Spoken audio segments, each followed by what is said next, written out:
IBN 7 हौसला है। नमस्कार, दोपहर 12 बजे के बुलेटिन में मैं हूं आपके साथ पंकज भार्गव। बुलेटिन की शुरुआत नेपाल में होने वाले सार्क सम्मेलन से जुड़ी खबर के साथ।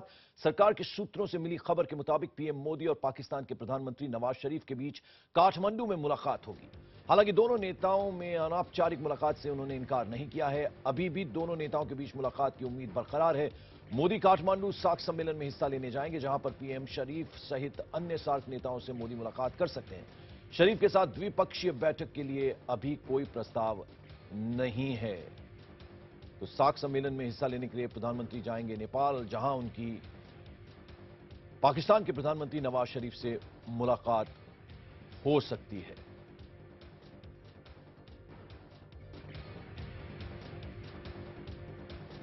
और इस मुलाकात को लेकर मिलीजुली प्रतिक्रिया सामने आ रही है। सुनिए कुछ राजनीतिक बयान। सरकार की पाकिस्तान के प्रति कोई नीति नहीं है, तो अगर प्रधानमंत्री श्री नरेंद्र मोदी जी प्रधानमंत्री नवाज शरीफ के साथ मिलकर कुछ मीठी मीठी बातें करना चाहते हैं, जिनका ना ही कोई कूटनीतिक और ना ही कोई राजनीतिक अस्तित्व है, तो वो दूसरी बात है। पर जहां तक मूलभूत नीति का सवाल है, इस सरकार की पाकिस्तान के प्रति कोई नीति नहीं है। पिछले कुछ महीनों में जो देखा गया वो बिल्कुल मेरे विचार से एनकरेजिंग नहीं है। पाकिस्तान, भारत का ये एक तरह से एक डिमांड था कि पाकिस्तान सही एनवायरनमेंट बनाए रखे, तभी बातचीत दोनों देशों के मुल्कों के बीच बायलैटरल वार्ता संभव है। और इस पर चर्चा के लिए हमारे साथ काठमांडू से जुड़ रहे हैं हमारे सहयोगी जनक दवे और न्यूज रूम से हमारे एग्जीक्यूटिव एडिटर मृत्युंजय कुमार झा हमारे साथ। जनक, पहले आपके पास आना चाहूंगा, क्या उम्मीद की जाए कि यहां मुलाकात हो सकती है नवाज शरीफ की प्रधानमंत्री नरेंद्र मोदी के साथ? बिल्कुल पंकज, उम्मीद की जा सकती है। और आप मेरे पीछे देख सकते हैं, यहाँ पर अभी सेक्रेटरी लेवल की जो बैठकों का दौर शुरू हो चुका है। उसमें तमाम सार्क के जो सेक्रेटरी हैं वो वहाँ पर मौजूद हैं। उसमें पाकिस्तानी सेक्रेटरी के साथ साथ भारत के सेक्रेटरी भी वहाँ पर मौजूद है। टी ब्रेक चल रहा है और उम्मीद ये जता रही है, चूंकि जैसे ये खबर आई कि पाकिस्तान के प्रधानमंत्री के साथ बैठक प्रधानमंत्री नरेंद्र मोदी की होगी, उसको लेकर काफी यहाँ पर राजनीतिक गरमाहट भी देखी कि किन मुद्दों को लेकर वो बातचीत होगी। चूंकि एक समय वो ट्रैक पर चला था कि बातचीत दोनों देशों के बीच में होगी, पर जिस तरीके से पाकिस्तान का रुख देखने को मिला, जिस तरीके से सेपरेटिस्ट ग्रुप के साथ उनकी मुलाकातें हुई और उसके बाद जिस तरीके से सीज फायर का जो उल्लंघन किया, उसके बाद वो बात आगे नहीं बढ़ पाई। पर क्या ये सार्क सम्मेलन में, पिछली बार भी इसके पहले का भी इतिहास रहा है कि मुलाकातों का दौर लगता रहता है, लेकिन क्या कॉन्क्रीट कोई नतीजा रहेगा कि नहीं, उसको लेकर काफी अभी भी असमंजस बना है। पर उम्मीद की जा रही है कि दोनों प्रधानमंत्री के बीच यहाँ पर बैठक हो सकती है।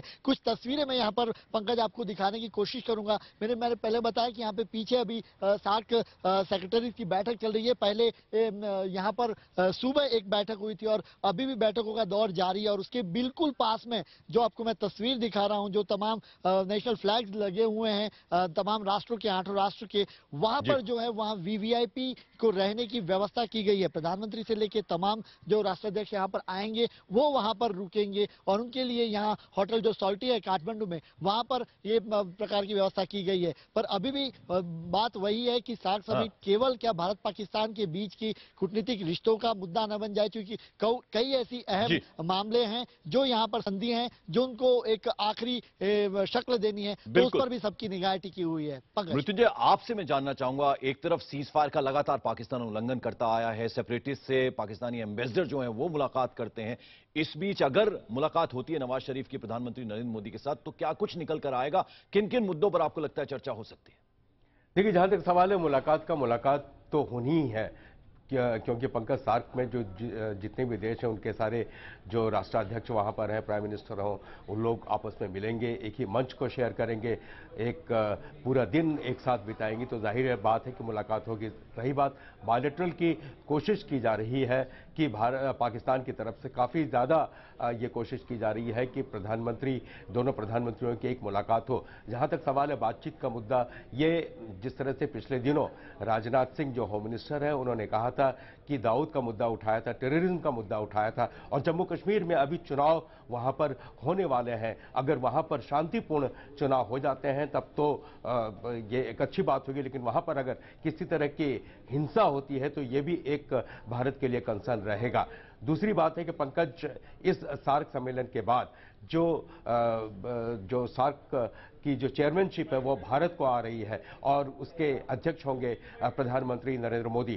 जाहिर सी बात है कि नरेंद्र मोदी पर भी ये जिम्मेदारी होगी कि सार्क देशों के को लेकर आगे चलने की, ये एक उनके नेतृत्व का एक बड़ा मुद्दा बनेगा। बिल्कुल। और जनक, जब ये बात तय हुई थी कि चीफ गेस्ट के रूप में अमेरिकी राष्ट्रपति बराक ओबामा इस बार गणतंत्र दिवस के मौके पर आ सकते हैं भारत में, उस वक्त उन्होंने नवाज शरीफ से भी बात की थी। उस वक्त भी नवाज शरीफ ने कश्मीर का मुद्दा उठाया था। यानी कश्मीर को लेकर कंसर्न जो पाकिस्तान दिखाता आया है, वो उस मुद्दे को क्या यहां पर भी डिस्कस कर सकता है?